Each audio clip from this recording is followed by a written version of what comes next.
Welcome to Unassailable, where truth reigns supreme. A show designed to blow apart false narratives. Aren't you tired and fed up of all the lies that are constantly being fed to you? Unassailable is all about exposing the truth, no matter how uncomfortable or inconvenient it may be. Join me in boldly digging deep into important issues, busting myths, and bringing clarity to the confusion. Unafraid to ask the tough questions, and unafraid to give you the truthful answers you deserve. It's time to unleash the truth, expose the lies, and obliterate false narratives with an unassailable force. This is Unassailable. But within ye are full of hypocrisy and iniquity. Woe unto you, scribes and Pharisees, hypocrites, because ye build the tombs of the prophets, and garnish the sepulchres of the righteous, and say, If we had been in the days of our fathers, we would not have been partakers with them in the blood of the prophets. Wherefore ye be witnesses unto yourselves, that ye are the children of them which killed the prophets. Fill ye up then the measure of your fathers. Ye serpents, ye generation of vipers, how can ye escape the damnation of hell? Wherefore behold,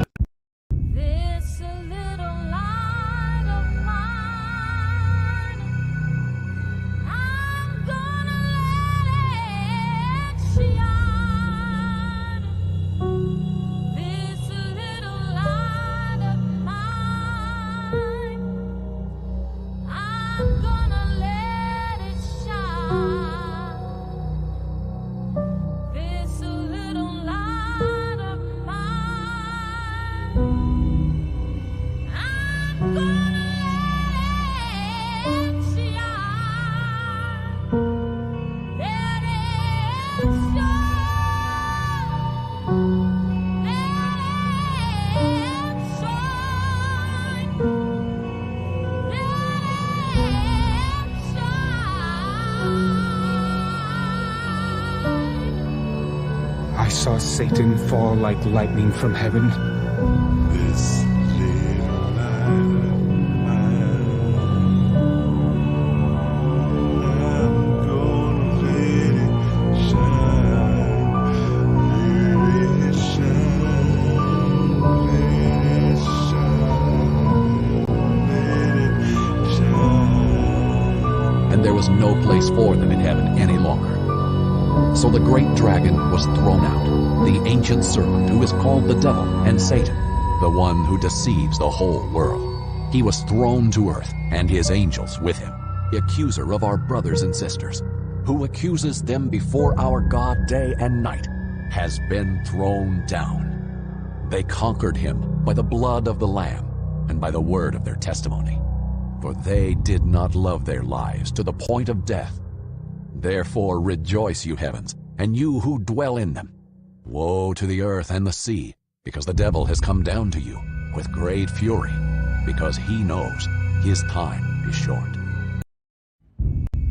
Take no part in the worthless deeds of evil and darkness. Instead, expose them. It is shameful even to talk about the things that ungodly people do in secret, but their evil intentions will be exposed when the light shines on them, for the light makes everything visible. Wake up, O sleeper, and rise up from the dead. Hypocrisy. The practice of claiming to have moral standards or belief to which one's own behavior does not conform. Pretense. Hypocrisy. A pretense of having a virtuous character, moral or religious beliefs or principles, etc., that one does not really possess. Hypocrisy. A pretense of having some desirable or publicly approved attitude. Hypocrisy. A feigning to be what one is not, or to believe what one does not.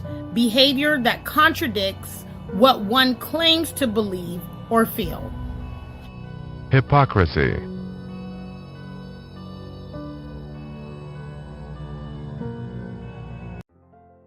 When your baby suckles, it stimulates nerve endings in the nipple that tell your pituitary gland to release two hormones, prolactin and oxytocin.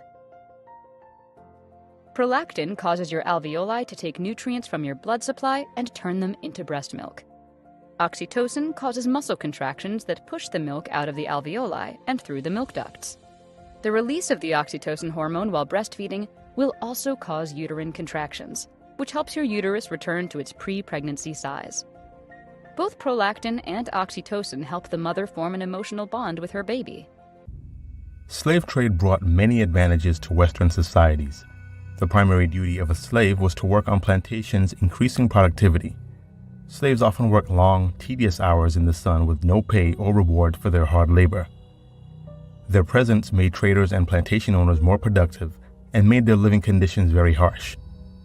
In addition to their plantation duties, many female slaves were taken into the homes of their masters to serve their mistresses, cook, clean, and wash for them.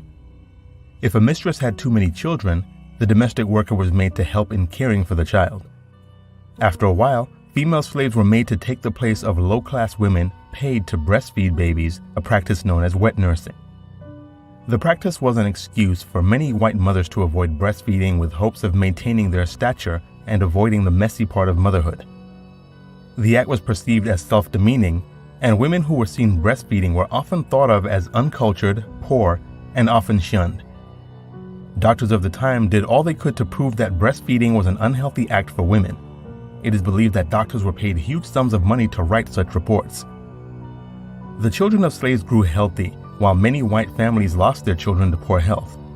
This made many Westerners force slave mothers to breastfeed their white children so that they could develop better and survive the early months of childhood. Once a slave mother had a child, she was quickly assigned to a white mistress and forced to breastfeed their white baby instead of her own. Young and healthy slave women were also forced to breastfeed white babies after doctors discovered that the continuous sucking of a sexually active female breast could result in lactation. While they breastfed white babies at the expense of theirs, slave mothers tried to keep their children alive by feeding them with concoctions they believed will be suitable substitutes for milk. They also gave cow milk and dirty water, which were not suitable for babies' health. This resulted in the high deaths of babies of slaves throughout the slave trade. Slave mothers often kept the white babies in their homes until the child's family felt it was time to take them back. Since the living conditions of the slaves were not the best, several white babies died. Speculating that slave mothers were killing the babies out of spite, they were later forced to move in with the family where they could be monitored. The few 19th century historians who have discussed enslaved wet nurses like Walter Johnson in River of Dark Dreams downplay the extent to which white women capitalized on black breast milk. The reason for this is because historians have focused their research on elite Southern white women while ignoring how non-elite white women used black wet nurses. By studying wet nurse advertisements in Southern newspapers, it revealed a disturbing story of white women's reliance on the exploitation of black women. Freshness was determined by the age of the enslaved wet nurse's infant. The older their infant, the less valuable her milk. Enslaved wet nurses whose infant died soon after childbirth was extremely valuable. White women appreciated the lack of the extra encumbrance, knowing full well that more time and resources would be spent on their own children. Wet nursing did not end after slavery, and many Southern white women continued to employ black wet nurses until the practice fell out of fashion in the 20th century. Like their slave ancestors, free wet nurses were often kept from their children in addition to being forced to do other household chores, but with a severely unfair wage instead of no pay at all. In the present, only 59% of black women breastfeed, compared to 79% of white women. Certified nurse and midwife Stephanie Devane Johnson interviewed black women and found that some reject breastfeeding because of the exploited wet nurses of slavery. The hypocrisy of the 3/5 clause, coupled with the coerced wet nursing of enslaved black women, reveals a glaring contradiction in American history. This perspective brings to light the intersection of human nature, motherhood, and the dehumanization of enslaved individuals. Human nature is characterized by our innate instincts and emotions, among which the bond between a mother and her child holds intrinsic significance. This bond is rooted in the biological and psychological aspects of motherhood. The act of breastfeeding, in particular, is a natural and innate, intimate process that nourishes both the infant's body and their emotional well-being. It provides vital nutrients while establishing a foundation of trust and connection between mother and child. However, the institution of slavery not only denied enslaved black women the autonomy over their own bodies, but also alienated them from their own maternal instincts. The requirement for enslaved women to wet nurse and rear their master's white babies forcibly interrupted the natural course of motherhood. This violation of intimate bonds and imposed dependency served as a tangible reminder of the dehumanization that enslaved people endured. The wicked 3/5 clause worsened this hypocrisy as it counted enslaved individuals as 3/5 of a person. This devaluation of their humanity, already established by their enslavement, further marginalized their existence. It is morally contradictory to consider someone as less than fully human, yet still rely on them for the most intimate acts of caregiving for one's own children. The enforcement of wet nursing on enslaved black women reveals the depth of the systemic hypocrisy and institutionalized oppression that characterized slavery in America. By exploiting their bodies for the benefit of their masters, this practice reinforced the notion that these women were mere commodities rather than autonomous human beings. Understanding the hypocrisy of the 3/5 clause and the coerced wet nursing imposed on enslaved black women highlights the deep-seated wickedness present in American history. It forces us to confront the uncomfortable truth about the moral contradictions of a society that simultaneously sought to deny the humanity of an entire group of individuals while relying on them for the essential acts of nurturing and raising children. Hypocrisy. We're now going to focus on breastfeeding. Our next speaker is Dr. Lawrence Noble. Since completing his neonatology fellowship at Rainbow Babies and Children's Hospital, Dr. Noble has worked as a pediatrician and neonatologist in New York City at Elmhurst Hospital and at the Icahn School of Medicine at Mount Sinai. He is the protocol chair of the section on breastfeeding of the American Academy of Pediatrics and serves as secretary to the Academy of Breastfeeding Medicine, in addition to acting as co-chair of the Bronx Breastfeeding Coalition and member of the editorial board of the Journal of Breastfeeding Medicine. Dr. Noble will be talking about breastfeeding and epigenetics, long-term health and inheritance effects of feeding human milk. Please join me in welcoming Dr. Lawrence Noble.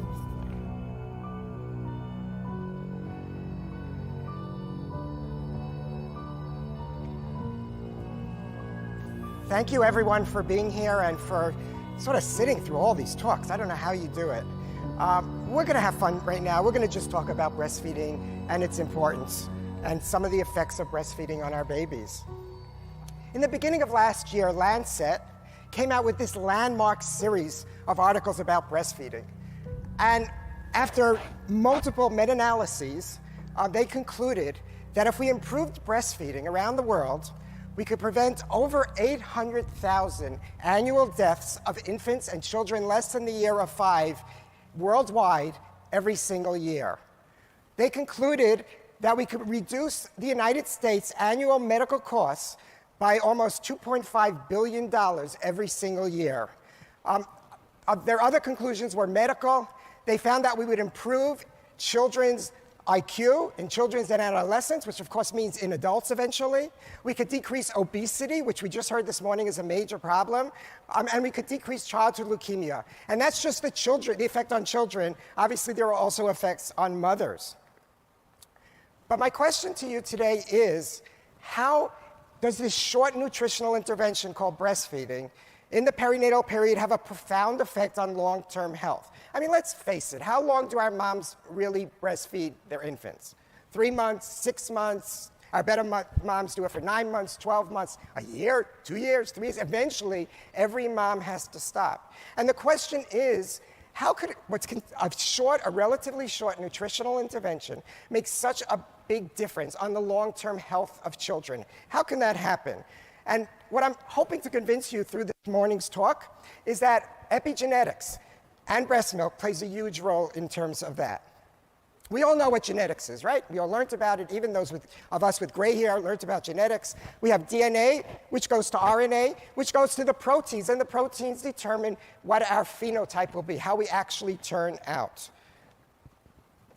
Epigenetics is different. Epigenetics states that it's not necessarily what we learned in school, that it's not all nature versus nurture, but it's actually the combination of the two of them. Not everything is based on chromosomes. Epigenetics modulates how you're supposed to be genetically and determines how you turn out based upon your environment. Epigenetics is a relatively new field, but it's actually based upon some old science, and this is one of the classic papers in terms of epigenetics. It's based on the Dutch famine of 1944. In the middle of World War II in Holland, there was a terrible famine where people starved. And when they measured mothers who were pregnant during this terrible famine, what they found was that if a mom was pregnant in her second or third trimester during this short period of a horrible starvation, then what they found was the babies were born small, and that's to be expected because the second and third trimester is when the fetus grows the most.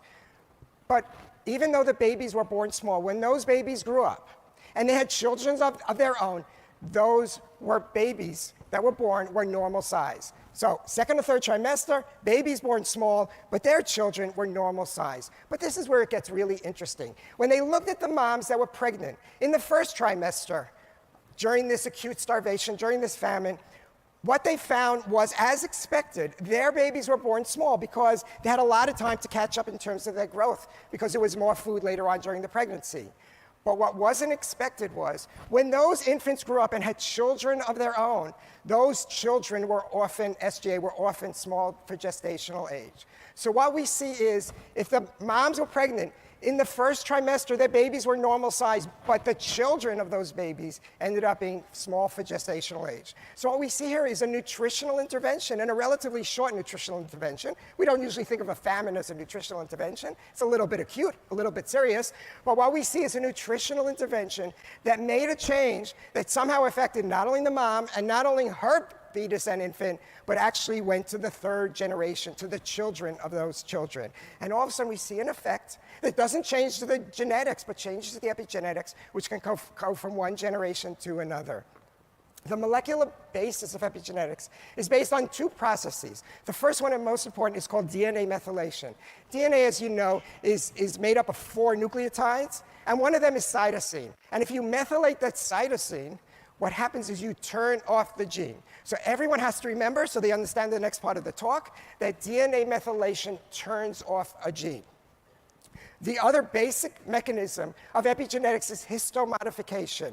DNA strands are extremely long, and these long strands have to fit in every one of our nuclei in every one of our cells. And the way this happens is actually tightly wound around these histones. And in this picture, the histones are drawn as footballs, because of course we're in football season here in Chicago, and it's wound about tightly so it could fit into each one of those cells. And what epigenetics does, it modifies those histones. And by modifying those histones, it actually makes DNA more open or closed, increasing or decreasing gene expression by doing that. So again, DNA methylation, histone modification, DNA methylation turns off a gene.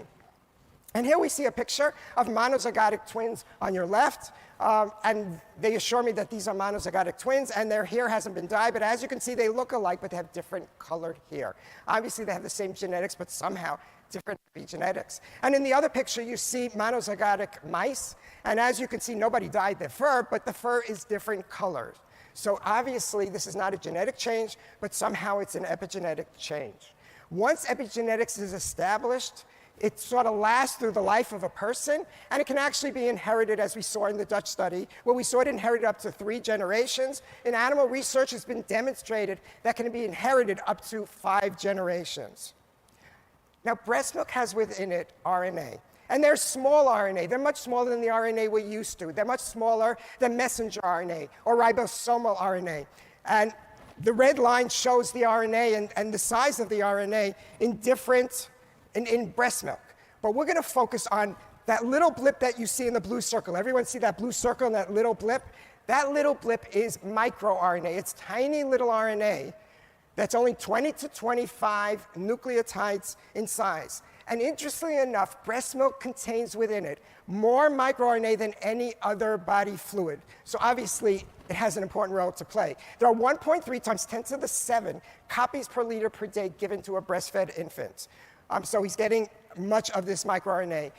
Is human breast milk any different to regular cow's milk? I'm going to compare both under the microscope. Let's take a look at cow's milk first. It is definitely more than just water, and if you look closely you can see some particle matter. It has also been heat treated. Now the human breast milk, you will be surprised by what you see next. Compared to the cow's milk, there is so much more going on in this human breast milk. Human breast milk contains maternal leukocytes. These provide active immunity to bub, while bub develops their own immune system. In this footage you can see lots of fats, oils, and even protein bubbles. There also appears to be cells in this human breast milk. This mix is beneficial to the microenvironment of bub's stomach. There is just so much activity in one drop of this milk. This slide shows you breast milk from 3 different moms, the microRNA, and just get a gestalt for each mom, we're showing you 2 pictures of the microRNA. And if you look at the colors, you can see the 2 pictures in a row from each mom sort of look the same, but from each mom to mom, there's a lot of variation. So moms actually vary. Moms tend to have the same microRNA, but it tends to vary between different moms. So moms are stable, but between them it varies. Now, what's the role of microRNA? And this graph this picture sort of shows it. If you start off in the left-hand side, what we see in the left upper part of this slide is the mature microRNA, the microRNA that's within breast milk. And if you follow down along, what you can see is that it actually influences epigenetic modulators. And the epigenetic modulators then regulate epigenetics, the DNA methylation and the histone modification that we saw. And then that genetics can modulate, changes the DNA, turning on or turning off various genes in order to influence which DNA will produce RNA and then the proteins, and how the baby will really turn out, the whole gene expression, the phenotype of that infant. And so let's think about this for a second. You're breastfeeding your baby, or a mom is breastfeeding her baby. What you're giving that baby is microRNA. What that microRNA can do is actually work on these epigenetic modulators and change the epigenetics, and therefore turn on or off certain genes. So this baby doesn't have to turn out exactly the way his genes say he can turn out. Breast milk can actually modulate that breast milk and maybe change things for the better for their baby. But let's think about it for a second. Again, moms only breastfeed for a certain period of time. What happens when a mom stops breastfeeding her babies? And the answer is, as we saw, epigenetics tends to last. The epigenetics that is set up during that first crucial time when moms breastfeed that baby can last throughout the life of the babies, and make sure that those changes last throughout the lives and may even last for future generations when we think about it. Let's look at this study. This study was published in Pediatric Research in 2013. It's a study looking at breastfeeding and LEP methylation. LEP is the gene that produces leptin. Everyone in this audience probably knows about leptin. Leptin is the hormone that increases satiety, that makes us feel full. So you take a big meal, and all of a sudden you start eating, and at a certain point your leptin levels go up. They go to your hypothalamus, and they say, you're full, stop eating. What scientists could do is they can create mice that don't have the gene, that LEP gene, and those mice never stop eating. They just keep eating, and you see how they grow tremendously. So they looked at methylation of the LEP gene. And again, methylation means that you turn off that gene. And they looked on the bottom there in that duration of breastfeeding, which is in red. As you can see, duration of breastfeeding is significantly associated with methylation of the LEP gene. But it's a negative association if you look carefully. So it's negatively associated with the methylation of the LEP gene. Basically what that means is that the longer the mom breastfeeds her child, the more chance that the LEP gene the less chance that the LEP gene will be methylated. Okay, so the longer mom breastfeeds a child, the less chance that the LEP gene will be methylated. So the more chance that the LEP gene will be active. And therefore, when the baby starts eating, the baby will start will produce leptin, the baby will get full, and therefore won't become overweight or obese. So here we see a mechanism, an epigenetic mechanism, that explains the relationship that we see with a short nutritional intervention of breastfeeding and later obesity or overweight because of the epigenetic change or not changing on the LEP gene. Other studies have found other significant effects of breastfeeding on methylation of various genes. The first study you see here is from 2013 and looked at the 17q12 gene, which is an important gene in terms of development of asthma. And what it found was breastfeeding had a significant effect on that gene, but it was a positive effect on methylation. In other words, more breastfeeding or breastfeeding led to increased methylation of that gene. So therefore, you turn off that gene, and the expected outcome from that would be decreased asthma, which may reflect some of the relationships that are seen at least in some of their studies in terms of breastfeeding and asthma. And also quite interesting is the second study listed here, which looked at mothers' genes. And it looked at methylation of 3 tumor genes in mothers and found, again, a positive effect of breastfeeding on increasing methylation of those tumor genes. And may explain some of the decreased breast cancer that we see in moms that breastfeed their infants, because those genes are methylated and therefore don't cause cancer. But breast milk also has within it stem cells. We all know about stem cells, right? We all know that any day now, that's going to be the magic treatment that's going to help for multiple problems. You have someone with a spinal cord injury, and we're going to use stem cells to correct the problem. You have someone with kidney failure, and we can generate new kidneys for them with their own DNA. You have someone, who needs insulin, who's a diabetic, and you can produce a new pancreas. And any day we're going to figure out what that is. And the amazing thing is that there's stem cells within breast milk, and those stem cells have the ability to produce multiple cells, just about every single cell that's important in a baby's body. And what I show you here is pictures of some neurons that were produced from breast milk stem cells. Infants ingest thousands to millions of viable stem cells with every single breastfeeding. And studies have shown they survive the neonatal gut. They get into the body of the neonate. They can be transported via the circulation to multiple organs in the baby. They invade the tissues of the offspring. And they can even differentiate into mature cells.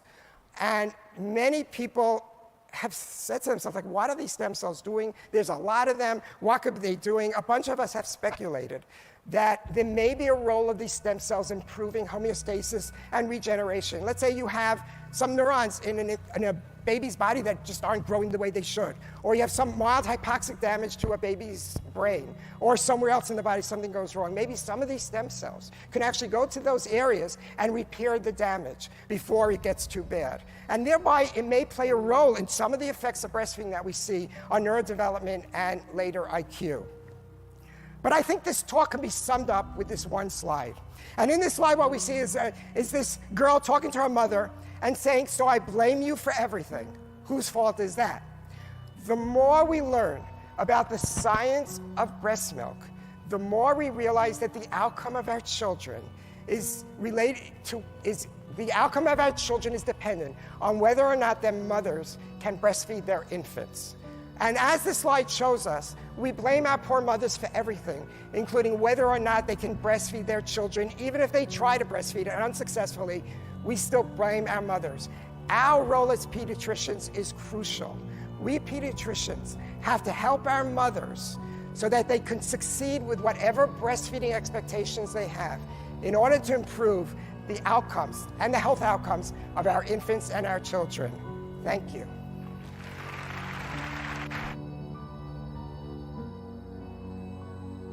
Let's dive deeper into why the combination of the 3/5 clause and the coerced wet nursing of enslaved black women represents a hypocrisy and moral contradiction. The 3/5 clause, which was part of the United States Constitution, stated that enslaved individuals were to be counted as 3/5 of a person for the purposes of determining a state's representation in Congress. This clause dehumanized and diminished the importance of enslaved people's lives, effectively treating them as property rather than human beings. Despite this devaluation, Slaveholders relied on the labor and contributions of enslaved individuals to maintain their economic prosperity and power. In stark contrast to this dehumanization, enslaved black women were frequently forced to serve as wet nurses for their masters' babies. Wet nursing involved breastfeeding and caring for infants who were not their own biological children. This practice, which was prevalent during slavery, exploited the physical abilities of enslaved black women to provide nourishment and care for white children. It required them to suppress their own natural instincts to nurse and nurture their own children. The contradiction lies in the fact that while enslaved individuals were considered less than fully human, their masters still turned to them to provide the most intimate form of caregiving for their own infants. This practice reveals a glaring moral contradiction. It highlights the unjust nature of slavery, in which enslaved people were denied agency, autonomy, and the right to determine their own maternal bonds and the care of their own children. The coerced wet nursing of enslaved black women demonstrated the disregard for their rights, agency, and inherent humanity. It illustrates how the system of slavery exploited and manipulated the fundamental natural instincts and bonds of motherhood for the benefit of those in power. Essentially, the hypocrisy lies in the fact that a society claiming to uphold justice and democracy could simultaneously dehumanize and exploit enslaved individuals, denying them basic rights while relying on their labor and using their bodies to care for their own children. This contradiction exposes the fundamental flaws and moral bankruptcy of a system that perpetuated such injustices. White women relying on enslaved black women to wet nurse their babies stems from a multitude of factors, including power dynamics, dehumanization, and a disregard for the autonomy and inherent right of those who were enslaved. First, the power dynamics at play during the era of slavery amplified the moral bankruptcy of white women's reliance on enslaved black women for wet nursing. White women were often in positions of privilege and authority, benefiting from the social, economic, and legal advantages granted to them based on their race and social standing. They had the power to dictate how their households were run and who provided care for their children. Enslaved black women, on the other hand, were stripped of their freedoms and treated as property, subjected to violence, exploitation, and the denial of basic human rights. They were forced to comply with the demands and expectations of their white enslavers, including the obligations of wet nursing and rearing their children. The reliance on enslaved black women for wet nursing reflects a deep-seated dehumanization. It reduced these women to mere objects of utility, valued only for their physical capacity to nourish and care for white infants. Their autonomy and agency were disregarded, and they were treated as instruments of convenience, expected to suppress their own maternal instincts and bond with their own children. By entrusting the care of their babies to enslaved black women, white women perpetuated the dehumanization inherent in the system of slavery. They participated in a system that denied the full personhood and rights of enslaved individuals, reducing them to a subservient role solely for the benefit and comfort of themselves and their families. The moral bankruptcy lies in the willingness to exploit the vulnerability and powerlessness of others for personal gain.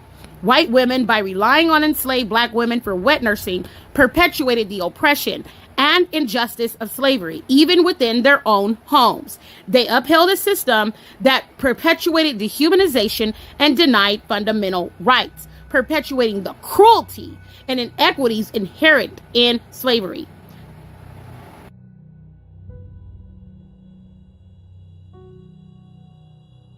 My annotated bibliography research has been about the role of white women in the maintenance of slavery as an institution.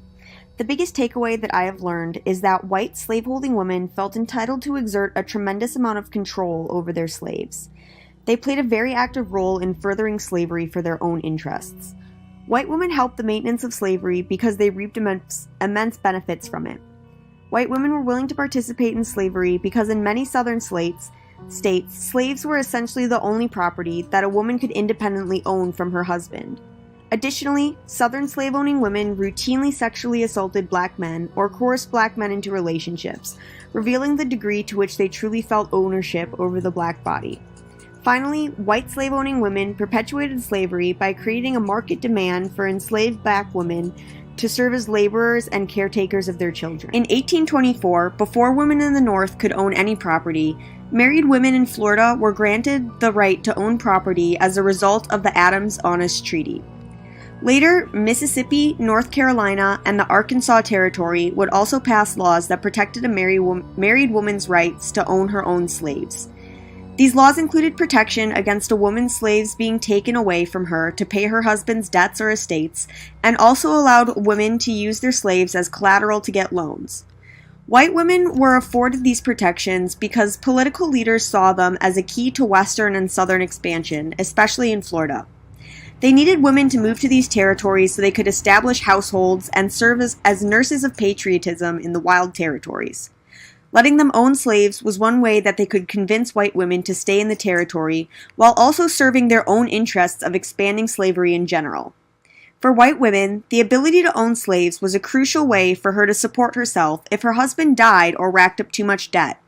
It also gave slave-owning women enough financial security to divorce their often abusive husbands, since they could rent out their slaves for incomes or use them to acquire a loan. Slaves were also an important indicator of status and established the owner's social position and ladyhood. Despite the cultural belief that black people were inferior, the black male body was a subject of fascination for many white women. Black men were portrayed as hypersexualized, and white slave-owning women often used them as opportunities for sexual exploration in the face of cultural norms of moderation and virginal virtue. In other words, women felt entitled to full control and ownership over black bodies. White women who were exposed for their relationships with black men could rely on the mantle of white female purity to avoid any blame being placed on themselves. From this developed the myth of the black rapist and the belief that black men inherently desire white women. Violence against black men and the need to maintain slavery could therefore be justified by slave owners as necessary to protect the virtue of white women. A lot of the articles that I found in relation to my research question involved maternal exploitation that slave women faced from slave-owning women. Many slave-holding mothers or mistresses viewed their role in respect to their children as the guardians of their souls and moral guides. They took great pride in educating their children to be the next generation of sophisticated plantation owners. Of course, their ability to spend time with their children to educate them was facilitated by enslaved women doing all of the household work, as well as bathing, dressing, feeding, and general supervision of the white children. White women believed that black women were uncaring mothers for their own children, but could be refined and taught how to make good caretakers for white children. Additionally, the belief that black women were unfit mothers prompted many mistresses to take direct control over their slaves' children, with many going as far as to make the children call her mother. Mistresses were absolutely central to the systematic separation of enslaved children from their parents. Selling a child away was a useful and powerful threat to keep slaves submissive. As the children grew up, it was up to the mistress to decide which ones had the most potential for future service and which ones should be sold. Disturbingly, the slave-owning women also tightly controlled what slaves were allowed to reproduce and be in relationships. Often, they would have one enslaved man have children with multiple enslaved women, denying black men the opportunity to be fathers and have families. The testimony of formerly enslaved mothers and children reveal the intense familial trauma created by the cruel and heartless separation of parents from their children and husbands from their wives. Maternal exploitation was also common through the use of enslaved wet nurses by slave-owning white women. Thousands of ads for enslaved wet nurses from the late 18th century into the 19th century reveal the creation of a niche market that exploited the physical bodily products of enslaved women. Some women used enslaved wet nurses because they were not physically well enough to nurse their own children after giving birth. Nursing also carried the potential for dangerous health conditions like blocked ducts or breast infections. However, there were numerous recorded cases of mistresses who were physically able to nurse their children but simply did not want to, with one explaining that nursing made her feel like a slave to her children. White women were doubtlessly complicit in the preservation of the institution of slavery. They benefited from the wealth it brought to their husbands, but also from their own ability to own slaves and use them as a means of financial security. They asserted their control and dominance over enslaved men through sexual abuse and dominated enslaved women by ripping apart their families while forcing them to care for their owners' children. Although they often lacked legal and political power, slave-owning women relied on their status as slave owners to provide them an outlet to exert control and authority over something.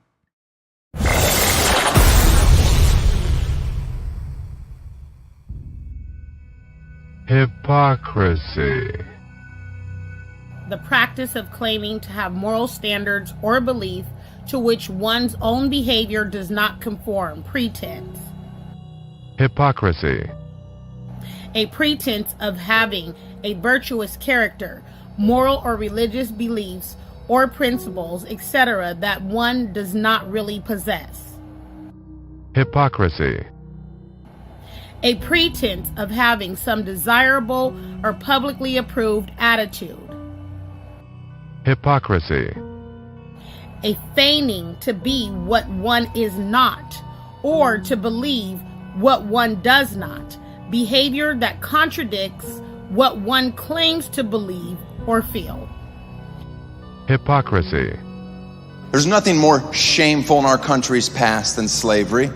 Okay, that's horrible. But I've grown up in a generation where I've idolized black people my entire life. They are better at everything. So the fact that we pulled off slavery, I've already said it's awful. That's off the table. I'm just saying it's kind of neat. I mean, at any point they could have been like, you know, we can just run away, right? And you will never catch us. And if you do, we will beat the living shit out of you. All right, that's about how well that joke should go over. Hi, I'm Clint Smith, and this is Crash Course Black American History. And today, we're talking about black women's experiences in the early days of American slavery. Enslavement, as has been made obvious by now, was inherently cruel to anyone subjected to it.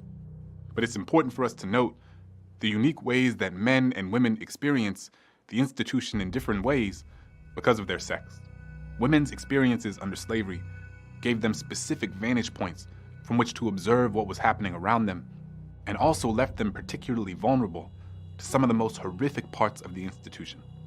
So we want to spend a little bit of time talking about the experiences unique to enslaved women directly. Some mentions of sexual violence in this episode. Upon arrival at American ports, African captives were taken from various trading hubs to be auctioned off to the highest bidder for plantation labor. Historian Dinah Ramey Berry writes in her book, The Price for Their Pound of Flesh, that an enslaved person could be worth anywhere from $4 to $94,000 when adjusted for 2014 numbers. Plantation owners searched for enslaved laborers to cultivate cash crops, the most lucrative of which being cotton, sugar, indigo, tobacco, and rice. So when these enslavers came to markets searching for new laborers, they considered several factors before making a bid. Enslavers considered the health and strength of potential laborers. They considered age, height, skin color, and the specific skills an enslaved worker might have been able to bring. But there was another element that shaped the hierarchy of value to prospective enslavers, and that's gender. In many regions of the colonies, enslaved women's ability to reproduce was hugely important. Buying a laborer who could bear children meant that once those children got older, the enslaver could either exploit that child's labor or sell that child for a profit.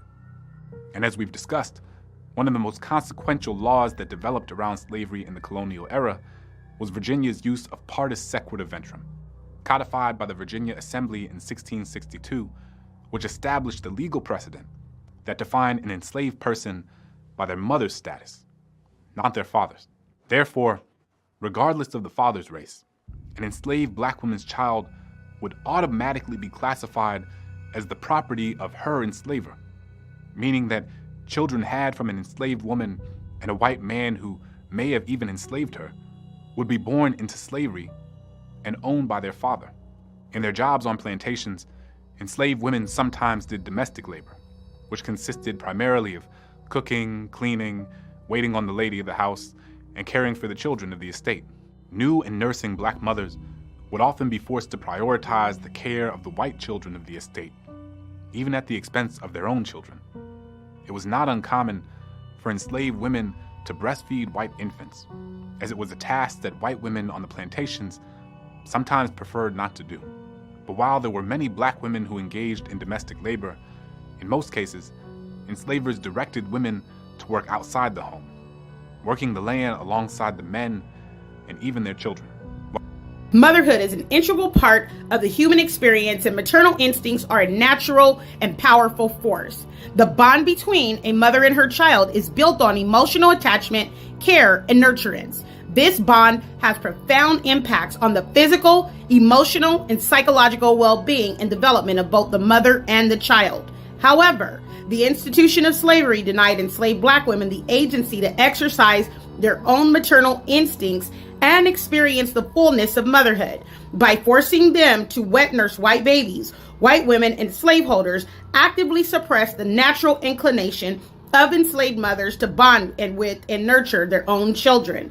This denial of maternal instincts had detrimental consequences for both the enslaved mothers and their biological children.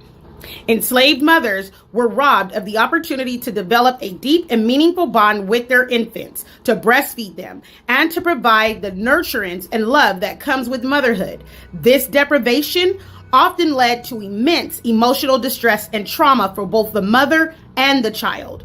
For the enslaved black children, being separated from their biological mothers and placed under the care of a wet nurse, usually an enslaved woman who they did not share a biological connection with, meant that they were denied the crucial bonding and attachment experiences needed for their healthy emotional and psychological development. These children were effectively raised in an environment where their nurturing needs were often neglected or compromised. This denial of maternal bonding contributed to the perpetuation of generational trauma among enslaved families. The impact of white women denying their own maternal instincts underscores the systemic, inhumane, and oppressive treatment characterized by slavery. It highlights the ways in which the institution of slavery stripped both enslaved women and their children of the fundamental and natural rights associated with motherhood, perpetuating a cycle of devaluation and dehumanization. It also calls for a critical examination of the historical and ongoing consequences of denying individuals their inherent rights to experience and express their own maternal instincts. The impact of white women denying their own maternal instincts to nurturing their own children during the era of slavery was significant, both on an individual and societal level. This denial had profound consequences for the emotional well-being and development of both white women themselves and the children they bore. The area hospital is rolling out a unique alternative to standard donor breast milk. We're able to advance feeds significantly faster. They get off IV nutrition much faster. They have decreased complications. Mercy San Juan Medical Center is providing the opportunity for parents with premature babies. New tonight, CBS 13's Sharon Roger joins us from our newsroom with how the new human breast milk donor program works. Sharon? Yeah, Curtis and Christina, unlike your typical breast milk donor bank, Mercy San Juan is using that donated milk and taking it through a series of screenings, everything from pasteurizing the milk to DNA matching. And for parents who really need this milk and who are stressed dealing with their preemies, they say this gives them peace of mind.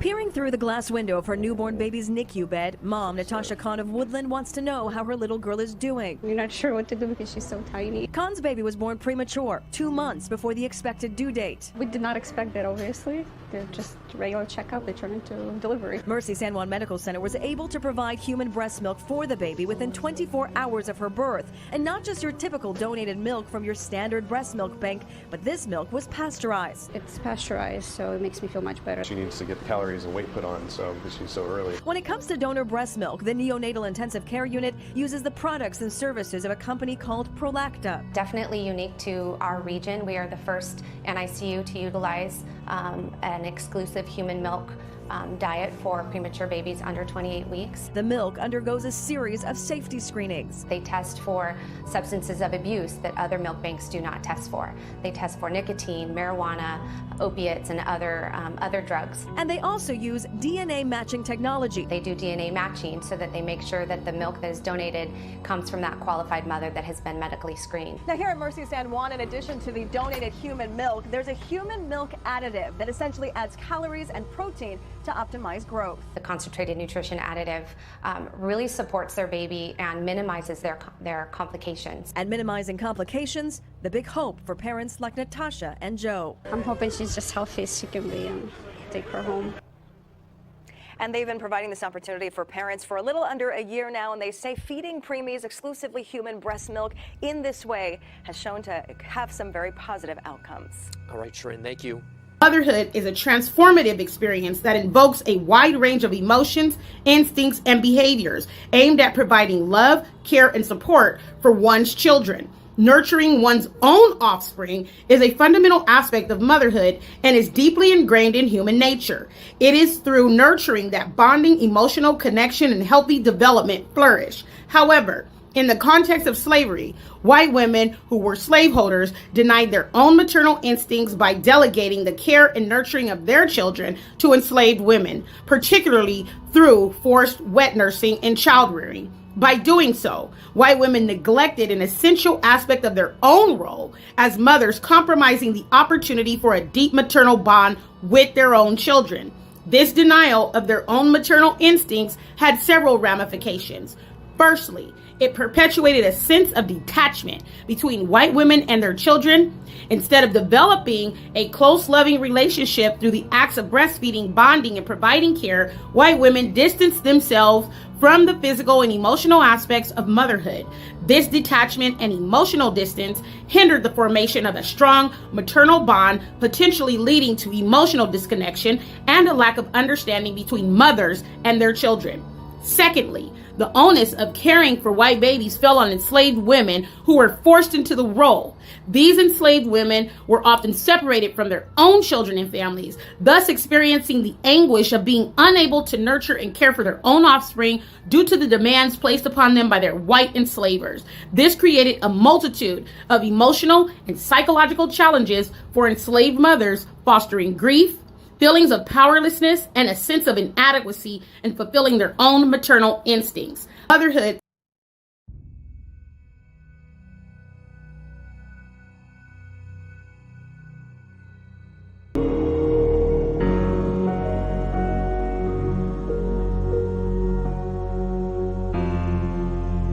smile, angel eyes, begin paradise.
Post-traumatic slave syndrome is an explanatory theory that really looks at multi-generational trauma. One of the things that's difficult for people is their first response is, oh my God, that happened so long ago. We're talking about people being captured, shipped, sold, beaten, raped, experimented on, and then you have to ask the question, did the trauma continue? Yes, so 300 years of trauma, no help, freed, no help, more trauma. If it's a sustained trauma, then the impact of that is also sustained. When we look at multi-generational trauma, we're looking at people who are maybe victims of natural disasters and their families and their children and generations of folks who have experienced war. And we know that there are residual mental, emotional, traumatic impact. And what I did was I started to look at the African American experience, starting with slavery, as a real clear, long enduring trauma. So I started to see that there were clear connections between that survival behavior and contemporary living in African American experience. I started to see common behaviors that I took for granted as, well, cultural. There's adaptive behaviors, survival behaviors. Well, what are they? Let's just say 2019, you have a black mother and a white mother. The sons go to school together. They find themselves at a meeting. The black mother leans over to the white mother and says, I just wanted to mention to you that I noticed that your son is really doing quite well. And the white mother's response is, oh, thank you. She begins to go on and on about he won the science fair, his uncle's an astronaut. She's just oozing. She realizes the black mother's son is actually excelling her son. And she says, well, wait a minute. Your son's the one that's really coming along. And the black mother responds, oh my God, he's a handful, but oh, he just works my nerves. Now, when I'm working with African American people, it doesn't matter what the audience is. It doesn't matter what class. If I were to ask, is she very proud while she's saying those denigrating things? And everybody laughs and goes, of course, there's a secret. Because everybody black knows that even though the black mother is going, oh my God, she's really proud. So now let's roll that scene back 300 years. And let's say this black mother is working in the fields and a white slave owner comes through and says, wow, that boy is really coming along. What is she gonna say? No, he's not. He's stupid. He's shiftless. He can't work because I don't want you to sell him. So I denigrate them to protect them. That is called appropriate adaptation when living in a hostile environment. The little white boy, say Timmy, he feels really comfortable and happy about what his mom just said about him. And Trey looks at his mom and wonders, why can't you be proud of me? Because he doesn't understand the secret yet. And by the time he learns the secret, he will have already been injured by it. Post-traumatic slave syndrome. PTSD is a disorder that occurs as a result of a single trauma. You don't even have to be there to actually get a diagnosis of post-traumatic stress disorder. You could just hear about something horrific happening to someone you love. So you have people who have experienced it firsthand, people who have witnessed it in their environment, right? People who are continuing to be oppressed. That exacerbates any possibility of healing. So it's not post-traumatic stress disorder because then it becomes part of what we call your socialization process. So you begin to normalize a way of living and being, everything from what we eat to what we believe it means to be a friend. All of these things are colored by history. And if you don't understand it, you're going to fold in things that you've just assumed are normal. But post-traumatic stress disorder, exaggerated startle response, outbursts of anger, feeling of foreshortened future. There was a point where there were African American children in different urban settings that didn't expect to live to be adults because they saw so much death that they started planning their funerals like at 13, 12, as young as 10. When you start looking at the simple biology, you start looking at the impact of stress on health. And while we look at general stress, we know finances, you have illnesses, all these different things. How about being black? How does factoring in being black in America impact your stress level and therefore your body's ability to operate its own immune system? Because we know it compromises the immune system. Once you understand it, then you can deal with it. Because you see, it's habitual. You socialize. It becomes part of your being. So one of the ways you begin to address that multi-generational trauma is to work with the people it directly impacts, to hear from them. And when you give the people the information, they can use it. I think the first order of business is beginning to have a conversation. And the other is to educate the larger society. You have to stop the assault. So this is not purely a clinical thing. This requires social justice and change. That's where part of the healing is. It's not in a clinical setting or in a pill. It's in fairness and justice and safety and equity. We got to work with some of those clinical things, some of those issues of panic and anxiety. And we also have to deal with the fact that you have a system that is set up to oppress you and to continue to injure you. Both those things have to be dealt with. And they cannot singularly by themselves affect a change. They have to be done collectively.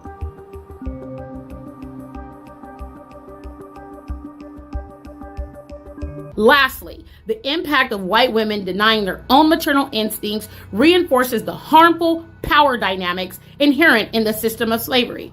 By delegating the nurturing and care of their own children to enslaved women, white women upheld and perpetuated the dehumanization and exploitation of enslaved individuals. This denial reinforced the notion that enslaved women were seen primarily as objects of labor and servitude rather than as fully deserving of rights and experiences of motherhood. The overall impact of white women denying their own maternal instincts was a disruption of the natural order of motherhood, perpetuating emotional disconnection, trauma, and dehumanization. This denial, rooted in the oppressive system of slavery, had far-reaching consequences for both white and black mothers and their children, shaping their emotional landscape and hindering the formation of healthy, nurturing relationships. The Overlooked Role of White Female Slave Owners by Becky Little.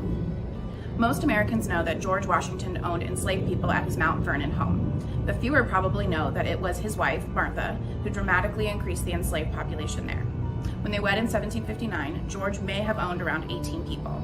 Martha, one of the richest women in Virginia, owned 84. The high number of people Martha Washington owned is unusual, but the fact that she owned them is not. Stephanie E. Jones-Rogers, a history professor at the University of California, Berkeley, is compiling data on just how many white women owned slaves in the U.S. And in the parts of the 1850 and 1860 census data she studied so far, white women make up about 40% of all slave owners. Slaveholding parents typically gave their daughters more enslaved people than land, says Jones-Rogers, whose book, They Were Property: White Women as Slave Owners in the American South, came out in February 2019. What this means is that their very identities as white Southern women were tied to the actual or the possible ownership of other people. White women were active and violent participants in the slave market. They bought, sold, managed, and sought the return of enslaved people in whom they had vested in economic interest. Owning a large number of enslaved people made a woman a better marriage prospect. Once married, white women fought in courts to preserve their legal ownership over enslaved people, as opposed to their husband's ownership, and often won. For them, slavery was their freedom, Jones-Rogers observes in her book. They were her property upends a lot of older scholarship. For example, previous scholars have argued that most Southern white women didn't buy, sell, or inflict violence on enslaved people because this was considered improper for them. But Jones-Rogers argues that white women were actually trained to participate from a very young age. Their exposure to the slave market is not something that begins in adulthood. It begins in their homes when they're little girls, sometimes infants, when they're given enslaved people as gifts, she says. Citing interviews with formerly enslaved people that the Works Progress Administration, a New Deal agency, conducted in the 1930s, Jones-Rogers shows that part of white children's training in plantation management involved beating enslaved people. It didn't matter whether the child was large or small, one woman told the WPA. They always beat you till the blood ran down. As adults, white women often tore black women away from their babies so they could nurse the white mistress's baby instead. To this end, white women placed thousands of advertisements in newspapers looking for enslaved wet nurses to feed their own children and created a huge market for enslaved black women who had recently given birth. Why did these white women want black women to nurse their children? One complained she felt like continuously having children and continuously nursing her children made her a slave to her children.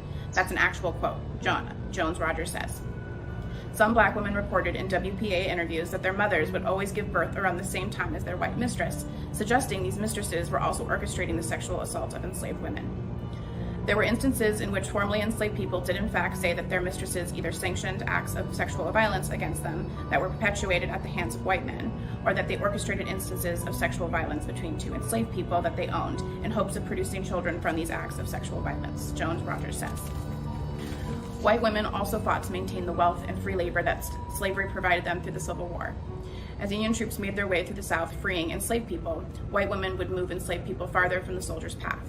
One woman, Martha Gibbs, even took enslaved people to Texas and forced them to work for her at gunpoint until 1866, a year after slavery's formal abolition. After the Civil War, Southern white women sought to recreate slavery through the exploitative war contracts. Some also wrote books portraying the institution of slavery as gentle and benign, the most famous being Gone with the Wind by Margaret Mitchell, a woman born 35 years after abolition. Yet as Jones-Rogers argues in her book, it was not only white women's ideological and sentimental connections to slavery that made them defend it. Scarlett O'Hara would have also been protecting her economic interests too. Ona Judge, slave and Martha Washington's personal servant. The slave Ona Judge was Martha Washington's chief personal attendant for 7 years, but rather than remain the First Lady's servant, she ran away in 1796. Ona Judge was Martha Washington's chief attendant from about 1789 to 1796. Before she selected Judge as her principal attendant, Martha Washington had long admired her skills in weaving cloth, spinning thread, and making clothes.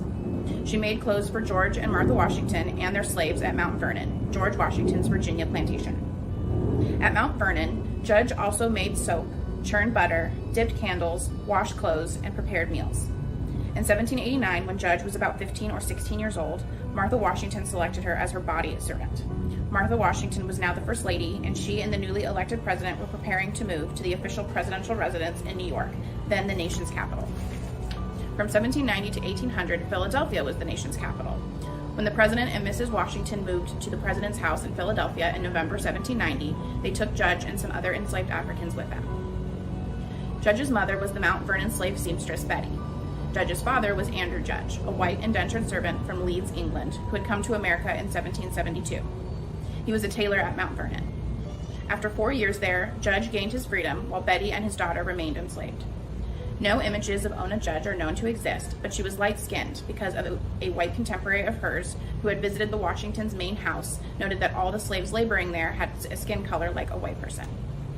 As Washington's chief body servant, Judge helped her to bathe and dress and undress.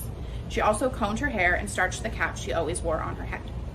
When Washington visited her female friends and acquaintances who were the wives of influential men, she took Judge with her. While Washington was meeting her social obligations, Judge passed her time in the kitchen talking with the slaves and hired help. At the president's house in Philadelphia, President Washington signed the Fugitive Slave Act of 1793 into law.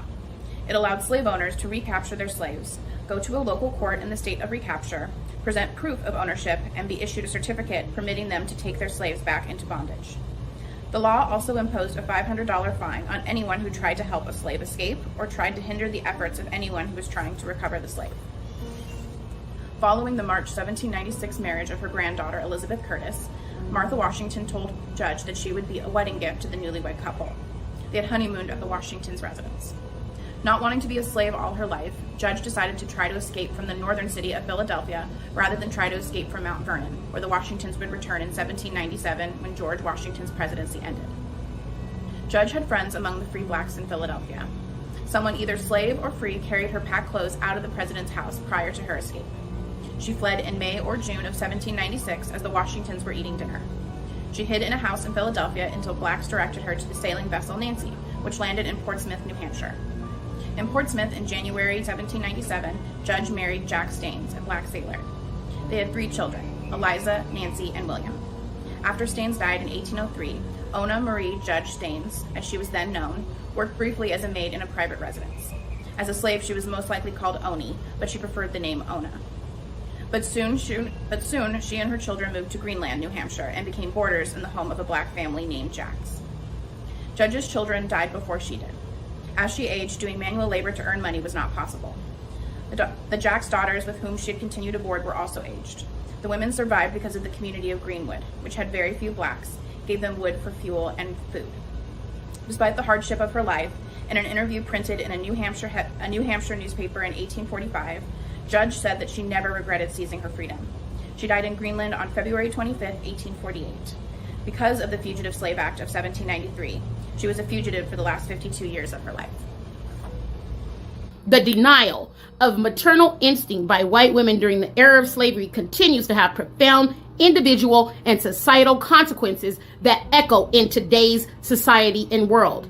On an individual level, the denial of maternal instinct among white women perpetuated a sense of detachment and emotional disconnection between mothers and children. This detachment can have long-lasting effects on the emotional well-being and development of both the mother and the child. Children who were deprived of the nurturing and bonding experiences with their white mothers may have experienced a sense of abandonment, identity confusion, and reduced self-worth. These emotional wounds can shape their interpersonal relationships and psychological well-being throughout their lives. For white women themselves, denying their own maternal instincts might have created a psychological conflict and a sense of lost identity, a lack of fulfillment in fulfilling their natural roles as nurturers and caregivers can lead to unresolved feelings of guilt, emptiness, or a sense of not fully experiencing the transformative journey of motherhood. These emotional burdens can manifest in different ways, influencing personal relationships and overall well-being. Societally, the consequences of denying maternal instincts are rooted in the perpetuation of systemic racism and inequity. The legacy of slavery and the devaluation of Black motherhood continues to impact society's perception of Black women and their mothering abilities. The denial of enslaved Black women's maternal instincts reinforced the notion that Black motherhood was less valuable, less capable, and less deserving of respect. This harmful narrative has persisted throughout history and contributes to biases and stereotypes that affect the lived experiences and opportunities of Black mothers today. This denial has also perpetuated racial disparities in healthcare and social support systems. The historical disregard for the natural instincts and needs of enslaved Black women during motherhood has contributed to ongoing healthcare inequities, such as disparities in maternal mortality rates and limited access to quality prenatal and postnatal care. These disparities disproportionately affect Black mothers and contribute to adverse birth outcomes and increased maternal stress. The denial of maternal instincts among white women during slavery has had lasting effects that continue to shape societal structures, perceptions, and experiences today. Recognizing and addressing these consequences requires confronting the historical roots of dehumanization, racism, and inequity in order to move towards justice.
Malachi 4. For behold, the day cometh that shall burn as an oven, and all the proud, yea, and all that do wickedly, shall be stubble. And the day that cometh shall burn them up, saith the Lord of hosts, that it shall leave them neither root nor branch. But unto you that fear my name shall the Son of Righteousness arise with healing in his wings, and ye shall go forth and grow up as calves of the stall. And ye shall tread down the wicked, for they shall be ashes under the soles of your feet in the day that I shall do this, saith the Lord of hosts. Remember ye the law of Moses my servant, which I commanded unto him in Horeb for all Israel, with the statutes and judgments. Behold, I will send you Elijah the prophet before the coming of the great and dreadful day of the Lord. And he shall turn the heart of the fathers to the children, and the heart of the children to their fathers, lest I come and smite the earth with a curse.